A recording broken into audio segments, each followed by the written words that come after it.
എന്തേ ഒന്ന് രണ്ട് മണി പെട്ടി കിടക്കരുത് ഇവിടെ അങ്ങോട്ട് എടുത്തോണ്ട് പോകണം. അയ്യോ എന്റെ ലക്ഷ്യം നിനക്ക് നാണമില്ലേ? ഒന്ന് പറഞ്ഞ രണ്ടാമത്തെ ഭർത്താവിന്റെ ഉള്ളിലേക്ക് പോവാൻ. ഇത് പോവാൻ വേണ്ടി ഒരുങ്ങത്തേ ഉള്ളൂ, പോകത്തൊന്നുമില്ല. അല്ല പോണെങ്കിൽ പോട്ട് കുഴപ്പമൊന്നുമില്ല, അങ്ങനെ പ്രശ്നങ്ങൾ തീരുമല്ലോ. അതിനാരും എവിടെ പോണെന്ന്? ഞാൻ എന്റെ ഡ്രസ്സ് സാധനങ്ങളൊക്കെ അമ്മയുടെ അലമാരിയിലേക്ക് വെക്കാൻ വേണ്ടിട്ട് വന്നതാ. അമ്മയുടെ അലമാരല്ല, അതിന്റെ മുണ്ട് ഷർട്ടും ഉണ്ട്, അത് ഞാൻ അവിടെ കൊണ്ട് വയ്ക്കും. വെറുതെ എന്നെ കൊണ്ട് വഴക്കുണ്ടാക്കില്ല കേട്ടാ. ചേച്ചി എന്തോന്ന് ചേച്ചി ഇത്? നമ്മളല്ലേ അഡ്ജസ്റ്റ് ഒരു രീതിയിലങ്ങ് പോവല്ലായിരുന്നോ? അത് നല്ല കാര്യമല്ലേ? ഇതൊക്കെ കുറച്ച് ഷോ ഓഫ് ആണ്. എന്തിനാണ് വെറുതെ ഇങ്ങനെ സീൻ ഉണ്ടാക്കണം? അടങ്ങിയിരുന്നൂടെ? എനിക്ക് ഇത് വേണം. ഞാൻ എന്റെ കെട്ടിയോന്റെ വീട്ടുകാരെയും വിട്ട് ഞാൻ ഇവിടെ വന്ന് കേട്ടായിട്ട് മടുത്ത് കേക്ക് ഒരു സുഖമല്ല ഏട്ടാ, നിർത്ത്. എന്നാ സുഖമുള്ള വേറൊരു കാര്യം പറയട്ടെ. അത് പറഞ്ഞല്ലേ അച്ഛൻ ഇവിടെ കിടന്ന് തുള്ളും. ഞാൻ ഒരു കാര്യം പറയട്ടെ. നിർത്ത്.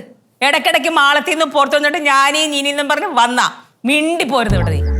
അച്ഛാ അവിടെ ഉണ്ടല്ലോ, അവിടെ എവിടെ അങ്ങ് കുഴിപ്പടത്ത് എനിക്ക് വേണ്ടിട്ട് സെപ്പറേറ്റ് അലമാര വരെ ഉണ്ട്.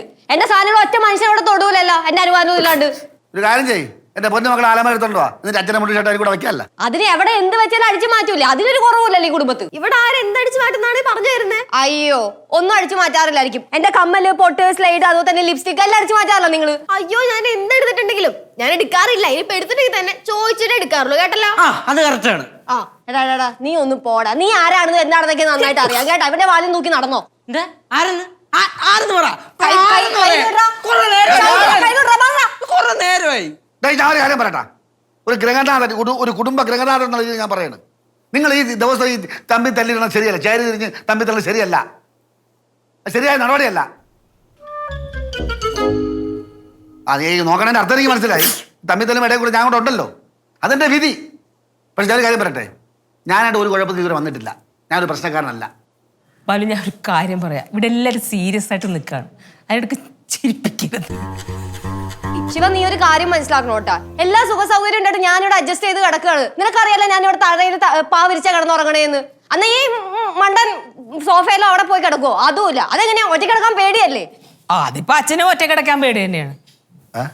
അല്ല നിങ്ങൾക്ക് ഒറ്റ കിടക്കാൻ പേടിയല്ലേ? ഞാൻ പണിതീരാത്ത സൈറ്റില് ഒറ്റയ്ക്കാണ് കിടക്കാറ്. രാത്രി 12 മണിക്ക് 1 മണിക്കൊക്കെ. ഈ ഇടയ്ക്ക് ശ്മശാനത്തിന് അടുത്തുള്ള സൈറ്റിലാണ് കിടന്നുറങ്ങിയത്, അറിയാ?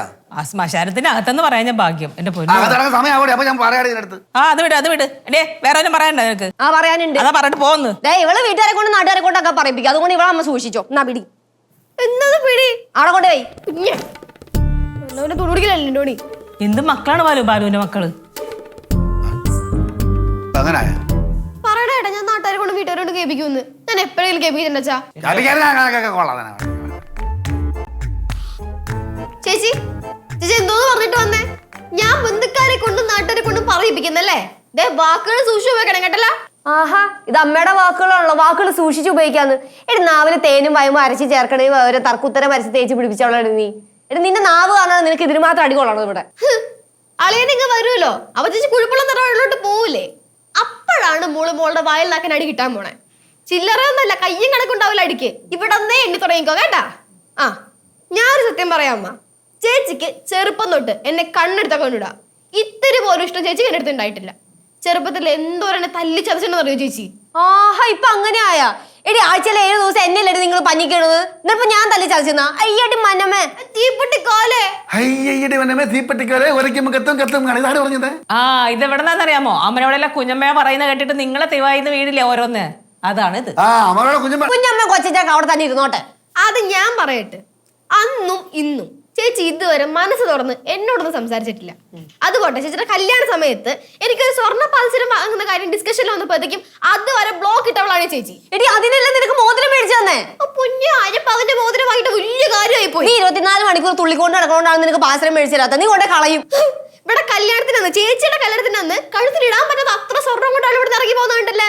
എന്തേ കല്യാണം എന്തോ ഒരു ആവരണം ഉണ്ടായിരുന്നു അല്ലേ? ഞാൻ വിചാരിച്ച കൈ തൊടിഞ്ഞു പോകുന്നു.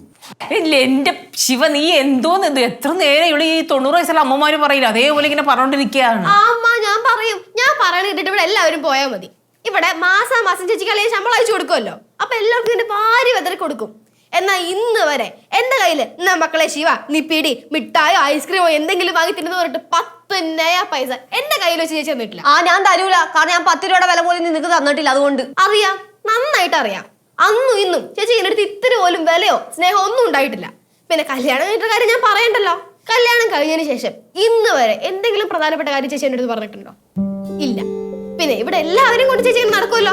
അച്ഛനെ കൊണ്ട് എപ്പോഴും ചുറ്റാൻ പോവും, അമ്മയാണെങ്കിൽ ഓഫീസിൽ വന്ന് കാണും, ചേട്ടനെ കൊണ്ട് കറങ്ങാൻ പോവും, ചെലവ് ചെയ്യും, ജംഗ്ഷനിൽ പോയി എപ്പോഴും കേശ് കൂടെ കാണും. പിന്നെ ആ പൊടി ഉണ്ടല്ലോ പാറു, എവിടെ പോയിട്ട് വന്നാലും അവക്ക് ചോക്ലേറ്റ്, ഐസ്ക്രീം, അത് ഇത് എല്ലാം. ഇതിന്റെയൊക്കെ ബാക്കി പൊട്ടും പൊടിയും മാത്രം നമുക്ക്. അത് പണ്ടേ അങ്ങനെയാണ്. ചേച്ചി എന്തെങ്കിലും എന്റെ പിഞ്ചു ഹൃദയത്തെ എന്തുമാത്രം ചേച്ചി നോവിച്ചിട്ടുണ്ടെന്ന് അറിയോ? ഇവിടെ ആരെങ്കിലും ഇതിലും മിണ്ടുന്നുണ്ടോ? അതെന്തുകൊണ്ടെന്ന് അറിയോ ഇനി? കാരണം ഇവിടെ എല്ലാവർക്കും അറിയാം ഞാൻ പറയുന്നതാണ് ശരി, എന്റെ ഭാഗത്താണ് ശരിയെന്ന്. അതുകൊണ്ടാണ് ഇവിടെ ഒരാളും മിണ്ടാത്തെ.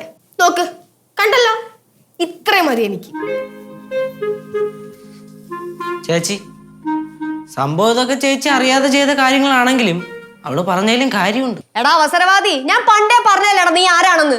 കുറെ നേരമല്ല പറ, ഞാൻ ആയിട്ട് വെളിവുങ്ങ പറയാ. ചെറ്റ അമ്മ പറഞ്ഞു കേട്ടോ അമ്മ. അച്ഛാ നമ്മൾ പറഞ്ഞാലും കാര്യമുണ്ട്. എന്താ പറഞ്ഞേ? ചെറ്റ അയ്യേ. കഷ്ടം തന്നെ.